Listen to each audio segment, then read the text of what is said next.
சௌந்தர கோக்கிலம். எழுதியவர் வடுவூர் கே. துரைசாமி ஐயங்கார். அதிகாரம் 1. வினோத திருட்டு. முதலியாரே, நானும் எத்தனையோ ஊர்களை பார்த்திருக்கிறேன். இருந்தாலும் இந்த சென்னை பட்டணம் கெட்டது போல இவ்வளவு அதிகமாக வேற எந்த ஊரும் கெடவில்லை ஐயா. திருட்டு, புரட்டு, சூது, வாது, மோசம், நாசம், அனாசாரம், விபசாரம் முதலிய சகலமான அக்கிரமங்களும் இந்த ஊரிலேதான் உற்பத்தியாகின்றன. ஜாதி கிடையாது, சமயம் கிடையாது, நாணயம் என்பது மருந்துக்கும் அகப்படாது. பணம் பணம் பணம் என்று பகலிலும் ராத்திரியிலும் தியானம் செய்து அந்த பெரும் பேய்க்கே அடிமையாகி ஈவிரக்கம், பச்சாதாபம், தயை, தாட்சண்யம், தானம், தர்மம் முதலிய நற்குணங்களுக்கெல்லாம் கொஞ்சமும் இடம் கொடாமல், கேள்வி முறையில்லாமல் அவனவன் நினைத்தபடி அக்கிரமம் செய்கிறதும், கண்ணுக்கு எதிரிலேயே ஒருவனுடைய பொருளை இன்னொருவன் அபகரித்து விடுகிறதும், எப்படிப்பட்ட புத்திசாலிகளையும் ஒரு நொடியில் ஏமாற்றி விடுவதும் வேற எந்த இடத்திலாவது நடக்கக்கூடிய விஷயங்களா? இன்றைய தினம் காலையில் சுமார் 8 மணி சமயத்தில் சைனா பஜார் தெருவில் ஓர் அக்கிரமம் நடந்திருக்கிறது. ஆகா, அதை என்னவென்று சொல்வேன்? இந்த ஊரில் அந்த தெருவிலேதான் ஜனங்கள் எப்போது பார்த்தாலும் தேர்கூட்டம், திருவிழா கூட்டம் போல நிறைந்து தேனடையில் ஈக்கள் மொய்த்து கொண்டிருப்பது போல இருப்பார்கள். அந்த இடத்துக்கு ஓர் அடி தூரத்திலேதான் போலீஸ் ஸ்டேஷன் இருக்கிறது. கடைக்கு கடை போலீஸ் புலிகள் மீசையை முறுக்கி விட்டுக்கொண்டு கையும் தடியுமாக நின்று கொண்டிருக்கிறார்கள். எல்லோருடைய கண்ணுக்கும் எதிரில் பட்ட பகலில் இவ்வளவு பெரிய காரியம் நடந்திருக்கிறதே. இந்த ஆச்சரியத்தை என்னவென்று சொல்கிறது என்று டிராம் வண்டியில் போய்கொண்டிருந்த ஒரு நாயுடு தமக்கு எதிரில் உட்கார்ந்திருந்த ஒரு முதலியாரை பார்த்து மிகுந்த வியப்போடு கூறினார். அதை கேட்ட முதலியார் தமது வாயில் வைத்திருந்த சுருட்டை அப்புறம் இப்புறம் திருப்பி அதன் முனையில் இருந்த சாம்பலை தமது சுண்டு விரலின் நகத்தால் தட்டிவிட்டு புஃப் புஃப் என்று 2 முறை இழுத்த பின் சுருட்டை கையில் எடுத்துக்கொண்டு நிதானமாக புகையை வெளியில் விடுத்தவராய் நாயுடுவை நோக்கி அலட்சியமாக பேசத் தொடங்கினார். ஆமாம் ஐயா, நீர் பேசுவீர். ஊரை அடித்து உலையில் போடுவது போல ஏழை ஜனங்களுடைய வரி பணத்தை எல்லாம் பிடுங்கி இந்த கவர்மெண்ட் ஆபீஸில் மாதம் பிறந்தால் உமக்கு 200 300 சம்பளம் கொடுத்து விடுகிறார்கள். உமக்கு என்ன கஷ்டம் தெரிய போகிறது? உமக்கு கொடுக்கிறது போல ஒவ்வொருத்தனுக்கும் யாராவது பணம் கொடுத்து கொண்டிருந்தால் ஒருத்தனும் திருட மாட்டான். உம்மை போலவே ஒவ்வொருத்தனும் மற்றவர்களுக்கு நீதி போதித்து கொண்டுதான் இருப்பான். போம் ஐயா, போம். இதெல்லாம் என்ன பேச்சு? ஊரினுடைய நிலையை தெரிந்து கொள்ளாமல் பேசுகிற பேச்சு உப்புக்காகுமா, புளிக்காகுமா? ஜனங்கள் பிழைக்க மாட்டாமல் தத்தளிக்கிறார்கள். பணம் இருக்கிற இடமோ தெரியவில்லை. மனிதன் தனக்கு வேண்டிய சோற்றுக்கும் துணிக்கும் பணம் செலவழிப்பதன்றி அவன் உள்ளே இழுக்கும் மூச்சு காற்றுக்கும் குடிக்கும் தண்ணீருக்கும் நடக்கும் பாதைக்கும் கூட பணம் கொடுக்க வேண்டியிருக்கிறது. ரூபாய் ஒன்றுக்கு 2.5 படி அரிசி கிடைப்பது கூட அருமையாக இருக்கிறது. மனிதன் எந்த பக்கம் திரும்பினாலும் பணத்தை நீட்டிக்கொண்டே திரும்ப வேண்டியிருக்கிறது. இதற்கு முன் 1 ரூபாய் கொடுத்த சங்கதிக்கு இப்போது 3 ரூபாய் கொடுத்தாலும் ஒன்றுக்கு பாதிதான் கிடைக்கிறது. குழந்தை குட்டிகளோ வஞ்சனை இல்லாமல் பிறந்து கொண்டே இருக்கிறார்கள். ஜனங்கள் சாகவும் மாட்டாமல் பிழைக்கவும் மாட்டாமல் தவிக்கிறார்கள். அவர்கள் நியாயமான வழியில் சம்பாதிக்கிற சம்பாத்தியம் கால் வயிற்றுக்கு கூட வருகிறதில்லை. அப்படி இருக்க திருடாமலும் பொய் சொல்லாமலும் மோசம் செய்யாமலும் வேற எப்படித்தான் காலக்ஷேபம் செய்கிறது என்று மிகுந்த ஆத்திரத்தோடு பேசினார்.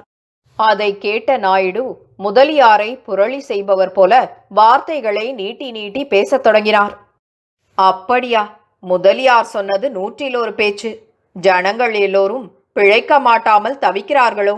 ஒவ்வொருவனும் செய்கிற அனாவசிய செலவுகளை பார்த்தால் ஜனங்கள் தவிக்கிறதாக யாருமே சொல்ல மாட்டார்கள். இந்த ஊருக்குள் 15 நாடக கொட்டகைகள் இருக்கின்றன. ஒவ்வொன்றிலும் தினம் ஒன்றுக்கு 1000 1500 ரூபாய் வசூலாகிறது. பயாஸ்கோப் நடக்கும் இடங்கள் சுமார் 7 8 இருக்கின்றன. அவைகள் ஒவ்வொன்றிலும் தினம் 2 அல்லது 3 காட்சிகள் காட்டப்படுகின்றன. ஒவ்வொரு இடத்திலும் ஒரு நாளைக்கு சுமார் 1000 ரூபாய் வசூலாகிறது. அதுவும் தவிர இந்த ஊரில் வேசிகளும் தாசிகளும் சுமார் 20,000 பேர் இருப்பார்கள். அத்தனை பேருக்கும் நாள் ஒன்றுக்கு ரூபாய் 5 முதல் 20 வரையில் வருமானம் கிடைக்கலாம். இன்னும் சூதாடும் இடங்கள் 1000 கணக்கில் இருக்கின்றன. அவைகளில் ஒவ்வொரு தினத்திலும் கையாளப்படும் பணத்தொகையோ கணக்கில் அடங்காததாக இருக்கிறது. சிவில் கோர்ட்டுகளிலும் மேஜிஸ்ட்ரேட்டின் கச்சேரிகளிலும் மிட்டாய் கடைகளிலும் கள்ளு சாராய கடைகளிலும் வெள்ளைக்காரர்களுடைய கம்பெனிகளிலும் ஒவ்வொரு நாளிலும் செலுத்தப்படும் கப்ப பண தொகைகளை ஒரு ஆற்றின் ஜலத்துக்கு சமமாக சொல்லலாம். இப்படியெல்லாம் நூற்றுக்கணக்கான கெட்ட வழிகளில் ஒவ்வொரு நாளும் இந்த ஊரில் உள்ள ஜனங்களால் அனாவசியமாக அழிக்கப்படும் பணத்தொகைகளை கணக்கிட்டால் அது எத்தனையோ லட்சக்கணக்கில் ஆகும். அப்படி இருக்க ஜனங்கள் பிழைக்க மாட்டாமல் தவிக்கிறார்கள் என்று சொல்ல வந்துவிட்டார் முதலியார். நியாயமான வழியில் சம்பாதித்து அவசியமான செலவுகளை மாத்திரம் செய்து கொண்டு காலம் தள்ளுகிற யோக்கியமான ஜனங்கள் சிலர் இருக்கிறார்கள். அவர்கள் இப்படி திருட்டிலும் புரட்டிலும் இறங்குகிறதே இல்லை. ஆனால் வரவுக்கு மிஞ்சிய செலவு செய்து கூத்துக்கும் கூத்திக்கும் குடிக்கும் கொடுப்பதற்காக இப்படிப்பட்ட மோசங்களில் இறங்குகிற சோம்பேறிகள்தான் பெரும்பாலோராக பெருகிவிட்டார்கள். இதில் இன்னொரு விசேஷம் இருக்கிறது. ஒரு மிருக காட்சி சாலையில் எத்தனையோ வகையான மிருகங்களையெல்லாம் பிடித்து அடைத்து வைத்திருப்பது போல இந்த ஊரில் எத்தனை ஜாதி மனிதர்கள் இருக்கிறார்கள் தெரியுமா? இங்கிலீஷ்காரர்கள், பிரெஞ்சுக்காரர்கள், ஜெர்மானியர்கள், ஜப்பானியர்கள், சைனாக்காரர்கள், பர்மாக்காரர்கள், மலாய் தேசத்தார், அரேபியர்கள், காபூலிகள், பஞ்சாபியர்கள், வங்காளத்து பாபுகள், பம்பாய்க்காரர்கள், பார்சி ஜாதியார்கள், குஜராத்திகள், மார்வாரிகள், கொங்கணர், மலையாளத்தார், தெலுங்கர், சௌராஷ்டிரர், கன்னடர், தமிழர், துருக்கர் முதலிய சகலமான ஜாதி ஜனங்களும் இந்த ஊரில் இருக்கிறார்கள். எல்லா தேசத்திலும் உள்ள திருட்டுக்களும் புரட்டுக்களும் சாமர்த்தியங்களும் இந்த ஊரில் வந்து அற்றுப்போகின்றன. அதனாலேதான் இந்த ஊருக்கு அயோக்கியத்தனத்தில் இவ்வளவு பெருத்த கீர்த்தி பிரதாபம் ஏற்பட்டிருக்கிறது என்றார். முதலியார் தமது வாதத்தை நிறுத்தினாலும் வாயிலிருந்த சுருட்டை மாத்திரம் லேசில் விடுகிறதில்லை என்று சொல்கிறவர் போல அதை தமது பல்வரிசைகளுக்கிடையில் வைத்து இடுக்கிக் கொண்ட வண்ணம் வழ வழ கொழ கொழவென்று வார்த்தைகளை உபயோகப்படுத்தி மிகுந்த ஆத்திரம் கொண்டவர் போல தமது கைகளை நீட்டி நீட்டி பேசத் தொடங்கினார். அடே, என்ன ஐயா இவர் இப்படி பேசுகிறார்? வீட்டுக்கு வீடு வாசல் இருக்கிறதையா? திருடர்களும் மோசக்காரர்களும் இந்த ஊரில் மாத்திரம்தான் இருக்கிறார்களோ? மற்ற ஊர்களில் இல்லையோ? வெளியூர்களில் 1000 ஜனங்களுக்கு 50 பேர் அயோக்கியர்கள் இருக்கிறார்கள். இந்த ஊரில் 6 லட்சம் ஜனங்களுக்கு 30,000 பேர் அயோக்கியர்கள் இருக்கிறார்கள். கணக்கு சரியாகத்தானே போகிறது? வெளியூர்களில் மனிதர்கள் தூங்கிக் கொண்டிருக்கும் ராத்திரி காலங்களில் கண்ணக்களவும் வழிப்பறியும் மாடுபிடியும் நடந்தால் இங்கே பகற்காலங்களில் விழித்திருக்கும் போதே ஒருவரையொருவர் ஏமாற்றுகிறார்கள். ஏது ஆண்மைத்தனமான திருட்டு! ஆனால் இந்த விஷயங்கள் எல்லாம் உடனுக்குடனே பகிரங்கப்படுத்த வெளியூர்களில் பத்திரிகைகள் இல்லை. இந்த ஊரிலிருந்து வெளியாகும் பத்திரிகைகள் இடத்தை நிரப்புவதற்காக இந்த விஷயங்கள் எல்லாம் உடனுக்குடனே அச்சடித்து வெளிப்படுத்தி விடுகின்றன. அவ்வளவுதான் வித்தியாசம். அதனாலேதான் இந்த ஊருக்கு இவ்வளவு கீர்த்தி பிரதாபம் ஏற்பட்டிருக்கிறது என்று கூறினார். அப்போது அவர்களுக்கு பக்கத்தில் உட்கார்ந்து கொண்டிருந்த ஒரு செட்டியார் புன்சிரிப்போடு நாயுடுவை நோக்கி, ஐயோ நாயுடுகாரு, யாரோ அயோக்கியர்கள் என்னவோ காரியம் செய்துவிட்டால் அதை பற்றி நீங்கள் ஏன் சண்டை போட்டுக் கொள்கிறீர்கள்? அதோடு விடுங்கள். சைனா பஜார் தெருவில் ஏதோ திருட்டு நடந்ததாக பேசிக்கொண்டீர்களே, அதன் விவரம் என்ன? நான் ஒரு வேலையாக சைதாப்பேட்டைக்கு போய்விட்டு இப்போதுதான் வருகிறேன். எங்கே பார்த்தாலும் ஜனங்கள் கூடி கூடி நின்று இதே பேச்சாக பேசிக்கொண்டிருக்கிறார்கள். விஷயம் இன்னதென்பது எனக்கு விளங்கவில்லை என்றார். உடனே நாயுடு சாந்தம் அடைந்தவராய் செட்டியாரை பார்த்து, அந்த வேடிக்கையை என்னவென்று சொல்கிறது? அடடா, திருடர்கள் எப்படிப்பட்ட அதிசயமான தந்திரம் செய்திருக்கிறார்கள் தெரியுமா? நினைக்க நினைக்க மகா ஆச்சரியமாக இருக்கிறது. சைனா பஜாரிலும் அதற்கு பக்கத்தில் உள்ள சவுகார்பேட்டையிலும் கோடீஸ்வரர்களான எத்தனையோ வியாபாரிகளும் முதலாளிகளும் இருக்கிறார்கள். அந்த இடத்துக்கு காலை 8 மணிக்கு ஒரு தபால்காரன் வருகிறது வழக்கம். அவன் கொண்டு வரும் மணி ஆர்டர் தொகை மாத்திரம் சுமார் 20,000 ரூபாய் இருக்கும். அது தவிர விலையுள்ள நகைகளும் பெருத்த பெருத்த நோட்டுகளும் வைத்த ரிஜிஸ்டர், இன்ஷூர் செய்யப்பட்ட கடிதங்களும் ஏராளமாக இருக்கும். அந்த இடம் ஜனங்கள் நிறைந்த நல்ல பந்தோபஸ்தான இடமாகையால் தபால் இலாக்காதாரர்கள் ஒரே ஒரு தபால் சேவகனிடத்திலேதான் அவ்வளவு விலை உயர்ந்த உருப்படிகளையும் கொடுத்து அனுப்புவது வழக்கம். அந்த ஏற்பாடு நெடுங்காலமாக நடந்து வருகிறது. அந்த தபால்காரனுக்கு எவ்வித அபாயமும் நேர்ந்ததில்லை. இன்று காலையில் அந்த தபால்காரன் ஏராளமான மணி ஆர்டர் பணத்தையும் இன்ஷோர் ரிஜிஸ்டர்களையும் எடுத்துக்கொண்டு புறப்பட்டு அவைகளை பட்டுவாடா செய்து கொண்டிருந்தவன் திடீரென்று காணப்படவில்லை. அவன் தனது வேலையை முடித்துக்கொண்டு மறுபடி பகல் 11:30 மணிக்கு தபால் சாலைக்கு போக வேண்டியது கட்டாயமான ஏற்பாடு. அங்கேயும் அவன் போய் சேரவில்லை. தபால் சாலையின் அதிகாரி 12 மணி 1 மணி வரையில் பார்த்துவிட்டு மிகுந்த கவலையும் கலக்கமும் அடைந்து தமது சிப்பந்திகளையெல்லாம் அனுப்பி அந்த சேவகன் போக வேண்டிய இடம் முழுவதிலும் தேடி பார்க்க செய்தார். காலையில் வந்தவன் ஆரம்பத்தில் உள்ள 4-5 வீடுகளுக்கு மாத்திரம் மணி ஆர்டர் முதலியவற்றை கொடுத்ததாகவும் அதற்கு மேல் எவருக்கும் பட்டுவாடா செய்யவும் இல்லை, அப்புறத்தில் வரவும் இல்லை என்றும் சிலர் சொல்ல கேள்வியுற்ற சிப்பந்திகள் திரும்பி வந்து அந்த விவரத்தை தபால் சாலையின் அதிகாரியினிடத்தில் தெரிவித்தனர். அதை கேட்ட தபால் சாலையின் அதிகாரி மிகுந்த திகிலும் திகைப்பும் அடைந்து உடனே போலீஸ் அதிகாரிகளுக்கும் தமது மேல் அதிகாரிகளுக்கும் அறிக்கை செய்து கொள்ள உடனே போலீஸ் அதிகாரிகளும் தபால் இலாக்கா அதிகாரிகளும் வந்து கூடினர். அவ்வாறு வந்த போலீஸ் இன்ஸ்பெக்டரும் தபால் இலாக்கா இன்ஸ்பெக்டர்களும் அந்த தபால் சாலையின் போஸ்ட் மாஸ்டர், குமாஸ்தா முதலியோருடைய வாக்குமூலங்களை வாங்கி கொண்டதன்றி இன்றைய தினம் யார் யாருக்கு மணி ஆர்டர், இன்ஷோர் முதலிய உருப்படிகள் வந்திருந்தன என்பதற்கும் ஓர் ஜாப்தா வாங்கி கொண்டனர். அந்த இடத்தில் பட்வாடா செய்து பழகிய வேறொரு தபால்காரனிடத்தில் அந்த ஜாப்தாவை கொடுத்து அவன் எந்த வரிசையாக பட்வாடா செய்து கொண்டு போவானோ அந்த வரிசையாகவே தங்களை அழைத்து கொண்டு போகும்படி சொல்ல, அவன் அந்த ஜாப்தாவில் குறிப்பிட்ட மணி ஆர்டர் முதலியவைகளை வரிசையாக எப்படி கொடுத்து கொண்டு போவானோ அப்படியே அவர்களை அழைத்து கொண்டு போனான். அப்படியே அவர்கள் 4-5 வீடுகளுக்கு போய் அன்றைய தினம் வந்திருந்த உருப்படியை அந்தந்த விலாஸ்தார் வாங்கி கொண்டாரா என்பதை விசாரித்து கொண்டே போனார்கள். 5வது விலாசதாரின் வீடு வரையில் யாவரும் தத்தம் உருப்படிகளை வாங்கி கொண்டதாக ஒப்புக்கொண்டனர். போலீசாரும் மற்றவரும் இன்னமும் அப்பால் நடந்து 6வது விலாசதாரருடைய வீட்டுக்கு போனார்கள். அந்த வீடு விசாலமான 2 கட்டுக்கள் உள்ள பெருத்த மெத்தை வீடு. அதன் வாசற்கதவு மூடி வெளியில் பூட்டப்பட்டிருந்தது. அந்த வீட்டின் கதவில் 1525 என்ற இலக்கம் காணப்பட்டது. அந்த விலாசதாரருக்கு அன்றைய தினம் 10 ரூபாய்க்கு மணி ஆர்டர் வந்திருந்தது. அந்த விலாசதாரருடைய பெயர் கந்தசாமி முதலியார் என்று அவர்களுடைய ஜாப்தாவில் இருந்தது. ஆகவே அந்த வீட்டில் இருந்த கந்தசாமி முதலியார் அந்த வீட்டின் கதவை மூடி பூட்டிக்கொண்டு எப்போது வெளியிலே போனார் என்பதையும் எப்போது திரும்பி வருவார் என்பதையும் அறிந்து கொள்ளும் பொருட்டு போலீசார் அண்டை வீட்டுக்காரர்களை அழைத்து கந்தசாமி முதலியாரை பற்றிய விவரங்களை கேட்க அவர்கள் தமக்கொன்றும் தெரியாது என்று சொன்னதோடு அந்த வீடு காலியாகி 1 மாச காலமாக பூட்டப்பட்டிருந்ததாகவும் நேற்றைய தினம் யாரோ ஒருவர் அதை தாம் வாடகைக்கு எடுத்து கொண்டிருப்பதாகவும் சொல்லிக்கொண்டு கதவை திறந்து கொஞ்ச நேரம் உள்ளே இருந்துவிட்டு போனதாகவும் மறுபடி இன்றைய தினம் காலையில் கதவு திறந்து வைக்கப்பட்டிருந்ததாகவும் அதன் பிறகு கதவை எப்போது யார் பூட்டினார்கள் என்பது தங்களுக்கு தெரியாதென்றும் தபால்காரன் அந்த வீட்டில் மணி ஆர்டர் பட்டுவாடா செய்தானா இல்லையா என்பதை தாங்கள் கவனிக்கவில்லை என்றும் சொன்னார்கள்.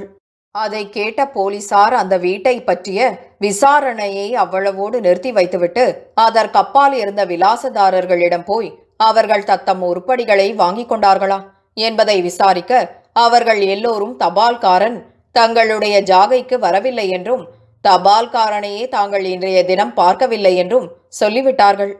ஆகவே முதலில் விசாரிக்கப்பட்ட 5 விலாஸ்தாரர்களுக்கு மாத்திரமே உருப்படிகள் பட்டுவாடா செய்யப்பட்டிருந்தன என்றும் அதற்கு மேல் பட்டுவாடா செய்யப்படவில்லை என்றும் அவர்கள் நிச்சயப்படுத்திக் கொண்டார்கள். ஆகையால் 5வது விலாசத்துக்கு சம்பந்தப்பட்ட வீட்டுக்கும் 6வது விலாசத்துக்கு சம்பந்தப்பட்ட வீட்டுக்கும் இடையில் தபால்காரன் ஒரு கால் பணத்தொகையோடு ஓடிப்போயிருக்க வேண்டும், அல்லது அவனுக்கு ஏதாவது விபத்து நேர்ந்திருக்க வேண்டும் என்பது நிச்சயமாயிற்று. அந்த இடத்தில் ஏதாவது சந்து அல்லது தெரு குறுக்காக போகிறதா என்பதை போலீசார் கவனித்தனர். எதுவும் போகவில்லை. தபால் சேவகன் பணத்தை எடுத்துக்கொண்டு ஓடிப்போக நினைத்திருந்தால் 5 விலாசம் வரையில் வந்து பட்டுவாடா செய்த பின் திரும்பி போகாமல் ஆரம்பத்திலேயே போயிருப்பது சுலபமானது. ஆகையால் அவன் ஓடியிருக்க மாட்டான் என்றும் பிறராலேதான் அவனுக்கு அபாயம் நேர்ந்திருக்க வேண்டும் என்றும் போலீசாருக்கு ஒரு வகையான சந்தேகம் உண்டாயிற்று. ஆகையால் அவர்கள் 5வது விலாசதாரிடம் மறுபடி ஒரு முறை போய் அவனிடத்தில் பற்பல கேள்விகளை நன்றாக கேட்டு அவனிடத்தில் இருந்த மணி ஆர்டர் கூப்பனை வாங்கி பார்த்தனர். அவ்விடத்தை விட்டபின் தபால்காரன் அடுத்த வீட்டுக்குள் போனான் என்பதையும் அந்த விலாசதாரிடத்தில் போலீசார் அறிந்து கொண்டனர். ஆகவே அடுத்த வீடாகிய 6வது விலாசதாரை கண்டு விசாரித்தே தீர வேண்டுமென்று உறுதி செய்து கொண்ட போலீசாரும் மற்றவர்களும் அந்த வீட்டிற்கு போய் வாசல் திண்ணையில் உட்கார்ந்து கந்தசாமி முதலியாருடைய வருகையை எதிர்பார்த்து கொண்டிருந்தனர். அவ்வாறு 1 மணி நேரம் கழிந்தது. அப்போதும் கந்தசாமி முதலியார் திரும்பி வரவில்லை. அதற்குள் போலீசாருக்கு இன்னொரு யோசனை தோன்றியது. அந்த வீட்டின் சொந்தக்காரர் யார் என்பதை விசாரித்து அறிந்து கொண்டு அவரிடத்தில் போய் கேட்டு, கந்தசாமி முதலியாருக்கு என்ன தொழில் அல்லது உத்தியோகம் என்பதை அறிந்து கொண்டால் அவர் போயிருக்கும் இடத்தை அறிந்து கொள்ள அனுகூலப்படும் என்று நினைத்தவர்களாய் அந்த வீடு யாருடையது என்பதை விசாரிக்க, அது பக்கத்து தெருவில் இருந்த நம்பெருமாள் செட்டியார் என்ற ஒரு வர்த்தகருடைய வீடு என்பது தெரிந்தது. உடனே ஒரு சப் இன்ஸ்பெக்டரும் சில ஜவான்களும் ஒரு தபால் இன்ஸ்பெக்டரும் நம்பெருமாள் செட்டியாருடைய வீட்டுக்கு போய் அவரை விசாரிக்க, அவர், ஐயா, அந்த வீடு 1 மாச காலமாக காலியாக இருந்தது. நேற்றைக்கு முந்தைய நாள் ஒருவர் வந்து தாம் கோயம்புத்தூரில் உள்ள ஒரு பெரிய மிராஸ்தார் என்றும் தம்முடைய பெயர் கோபாலகிருஷ்ண பிள்ளை என்றும் தாம் 3 நாட்கள் வரையில் தங்கியிருந்து பட்டணத்தை சுற்றி பார்த்துவிட்டு போக வேண்டும் என்றும் சொல்லி அதற்காக 15 ரூபாய் வாடகை கொடுத்தார். அவர் இன்று சாயங்கால ரயிலில் ஊருக்கு போவதாக சொல்லியிருந்தார். ஆனால் ஏதோ அவசரமான ஒரு தந்தி வந்தது என்று சொல்லி இன்றைய தினம் காலையிலேயே அவர் போய்விட்டாராம். வீட்டின் திறவுகோலை ஒரு ஆள் கொண்டு வந்து என்னிடத்தில் கொடுத்துவிட்டு போனான் என்று சொன்னார். அந்த வரலாற்றை கேட்ட சப் இன்ஸ்பெக்டர் அந்த வீட்டின் திறவுகோலுடன் செட்டியாரை அழைத்து கொண்டு சைனா பஜார் தெருவில் இன்ஸ்பெக்டர் முதலியோர் இருந்த வீட்டாண்டை வந்து சேர்ந்தார். உடனே போலீஸ் இன்ஸ்பெக்டர் நம்பெருமாள் செட்டியார் சொன்ன வரலாறுகளை கேட்கவே அவரது மனதில் ஒரு சந்தேகம் உதித்தது. வீட்டை வாடகைக்கு எடுத்துக்கொண்டவருடைய பெயர் கோபாலகிருஷ்ண பிள்ளை என்று செட்டியார் சொல்ல, மணி ஆர்டரில் கந்தசாமி முதலியார் என்று குறிக்கப்பட்டிருந்த அந்த வேறுபாடு மிகவும் சந்தேகத்துக்கிடமாக இருந்தது. உடனே இன்ஸ்பெக்டர் செட்டியாரை நோக்கி அந்த கோபாலகிருஷ்ண பிள்ளையின் அங்க அடையாளங்களை எல்லாம் கேட்டு அறிந்து கொண்ட பின் முதல் நாள் வந்து ஒரு மனிதர் அந்த வீட்டை திறந்ததாக சொன்ன அண்டை வீட்டாரை அழைத்து அந்த மனிதருடைய அங்க அடையாளங்களை கேட்க, அவர்கள் சொன்னதும் செட்டியார் சொன்னதும் ஒரே மனிதனுடைய அடையாளங்களாகவே இருந்தன. அவ்வாறு அவர்கள் விசாரணை செய்து கொண்டிருக்கையில் நம்பெருமாள் செட்டியார் கதவின் பூட்டை விலக்கி கதவை திறந்தார். உடனே ஒரு ஜவான் உள்ளே நுழைந்து பார்க்க போனான். அதற்குள் இன்ஸ்பெக்டர் தந்தி ஆபீஸுக்கு ஒரு ஜவானை அனுப்பி அந்த 3 தினங்களுக்குள் கோபாலகிருஷ்ண பிள்ளை என்பவர்க்காகிலும் கந்தசாமி முதலியார் என்பவர்க்காகிலும் ஏதாவது தந்தி வந்திருக்கிறதா என்று பார்த்துவிட்டு வரும்படி சொல்ல, அவ்வாறே அவன் போய்விட்டு திரும்பி வந்து அப்படிப்பட்ட தந்தியே வரவில்லை என்று சொன்னான். அதை கேட்ட போலீசாரும் தபால் இலாக்காவினரும் மிகுந்த கலக்கமும் குழப்பமும் அடைந்து தபால்காரன் எப்படித்தான் போயிருப்பான் என்று சிந்தித்தவர்களாக இருந்தனர். அந்த சமயத்தில் வீட்டின் 2வது கட்டின் கதவை திறந்து கொண்டு உள்ளே நுழைந்த ஜவான் பெருத்த கூச்சலிட்டு, ஐயா, ஐயா, வாருங்கள், வாருங்கள், தபால்காரன் இதோ கிடக்கிறான் என்று கூவி அழைக்க, அதை கேட்ட யாவரும் விவரிக்க ஒண்ணாத திகிலும் நடுக்கமும் கலக்கமும் அடைந்து உள்ளே ஓடினார்கள்.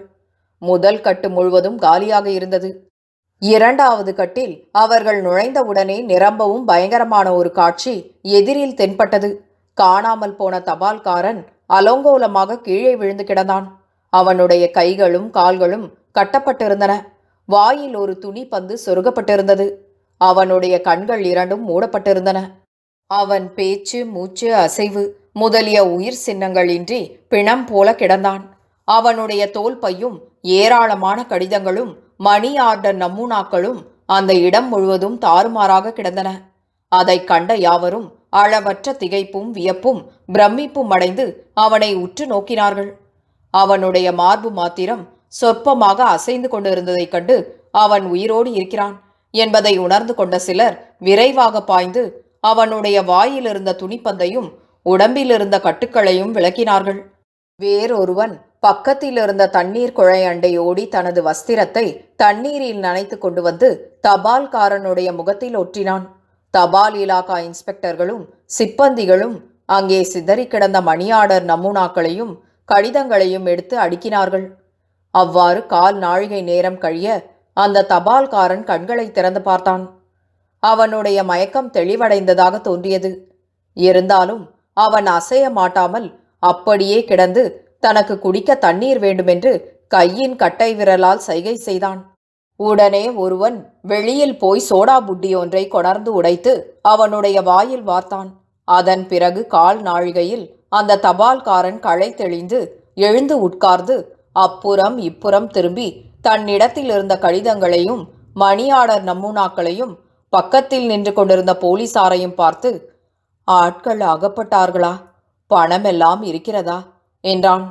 அதை கேட்ட தபால் இலாகா இன்ஸ்பெக்டர், அடே சொக்கலிங்கம், என்னடா நடந்தது?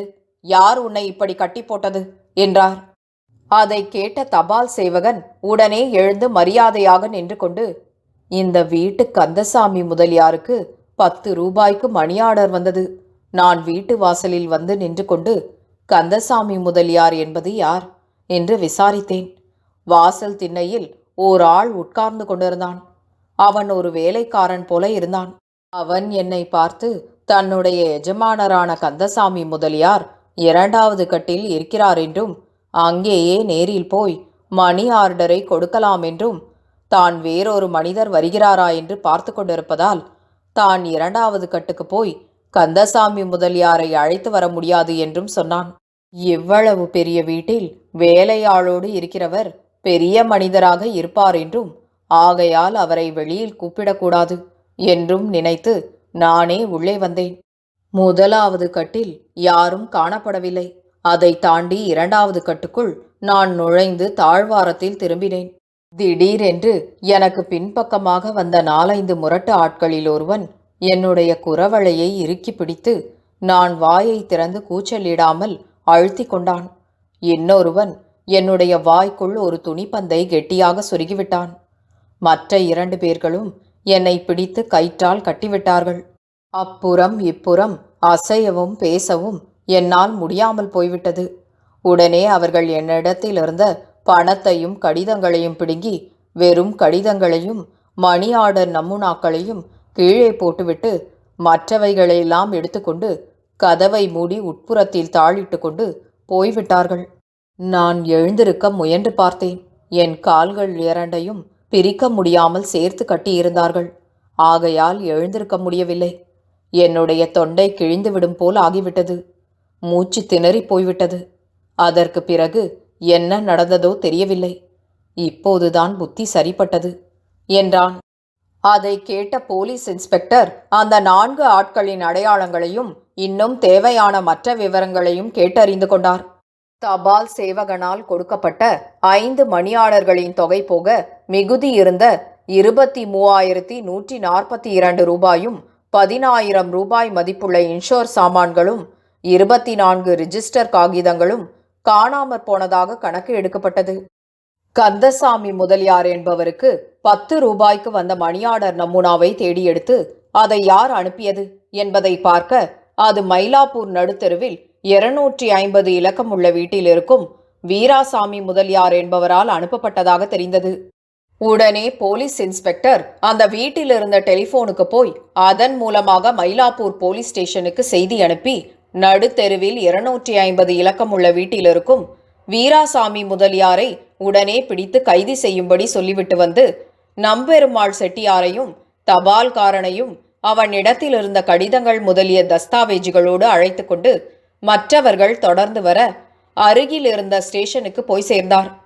சேர்ந்தவர் உடனே டெலிபோனுக்கு போய் அந்த திருட்டை பற்றிய விவரங்களையும் திருடர்களின் அங்க அடையாளங்களையும் மற்ற எல்லா போலீஸ் ஸ்டேஷன்களுக்கும் தெரிவித்து சென்னையில் உள்ள எல்லா ஜவான்களும் இந்த விஷயத்தில் விழிப்பாகவும் எச்சரிக்கையாகவும் இருந்து இந்த திருட்டை கண்டுபிடிக்க முயற்சி செய்ய வேண்டும் என்று சொல்லிய போது மயிலாப்பூரிலிருந்து மறுமொழி கிடைத்தது.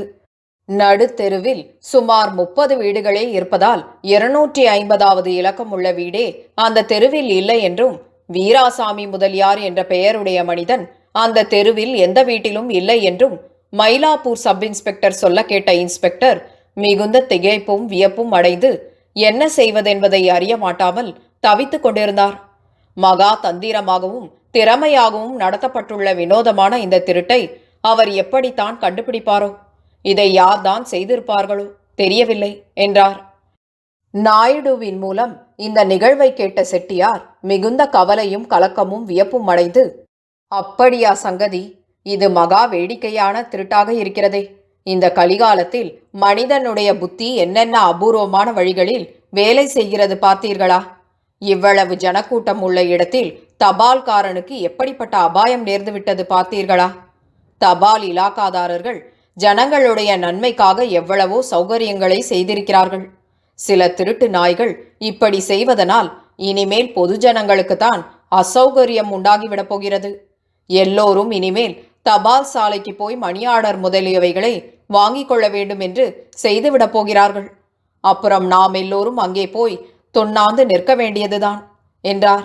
அந்த சமயத்தில் முதலியாரது சுருட்டு அடிவரையில் எரிந்து சொற்பமே மிகுதி இருந்தது. ஆகையால் அது அவரது உதட்டை சுட்டுவிட்டது. அந்த ஆத்திரத்தினாலும் நாயுடுவின் மீது அவர் கொண்ட கோபம் அப்போதும் அடங்காது இருந்தமையாலும் முதலியார் தமது முகத்தை சுழித்து கொண்டு ஆத்திரமாக பேசத் தொடங்கினார். ஜனங்கள் எல்லோரும் தபால் சாலைக்கு போக முடியுமோ? அந்த தபால்காரன் முட்டாள் காரியம் செய்துவிட்டால் அதற்காக ஜனங்களுக்கு தண்டனையோ?